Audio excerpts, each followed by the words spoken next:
ಭವ್ಯ ಗೌಡ ಮತ್ತು ಕಿರಣ್ ರಾಜ್ ಅವರ ಜೋಡಿಯನ್ನು ಜನರಂತೂ ಸಿಕ್ಕಾಪಟ್ಟೆ ಇಷ್ಟಪಡ್ತಾರೆ. ಭಾಳಷ್ಟು ಮೆಚ್ಚುಗೆಯೂ ಕೂಡ ಈ ಜೋಡಿಗೆ ಸಿಕ್ಕಿದೆ.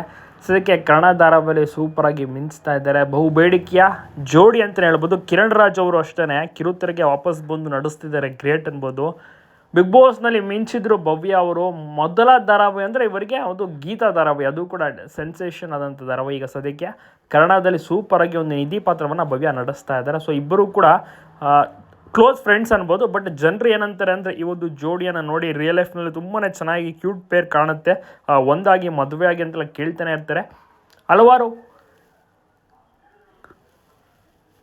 ಕಮೆಂಟ್ಸ್ಗಳು ಕೂಡ ಬರ್ತಾನೆ ಇರುತ್ತೆ, ಜೋಡಿ ಚೆನ್ನಾಗಿದೆ ಒಂದಾಗಿ ಅಂತೆಲ್ಲ. ಬಟ್ ಈ ಒಂದು ಜೋಡಿ ಆ ರೀತಿ ಮನಸ್ಸು ಮಾಡೋದಿಲ್ಲ. ಯಾಕೆಂದರೆ ಕೇವಲ ಸ್ನೇಹಿತರಾಗಿರೋಕೆ ಇಷ್ಟಪಡ್ತಾರೆ. ಯಾವುದೇ ರೀತಿ ಆ ರೀತಿಯ ಒಂದೆಲ್ಲ ಮದುವೆ ಆಗಬೇಕು, ಲವ್ ಮಾಡ್ತಾ ಇದ್ದೀವಿ ಅಂತೆಲ್ಲ ಏನೂ ಕೂಡ ಇಲ್ಲ. ಕೇವಲ ಧಾರಾವಾಹಿಯಲ್ಲಿ ಮಾತ್ರ ಲವ್ ಮಾಡ್ತಾ ಇದ್ದಾರೆ. ಇನ್ನು ಧಾರಾವಾಹಿಯಲ್ಲಿ ಮದುವೆ ಆಗಬೇಕಾಗಿದೆ.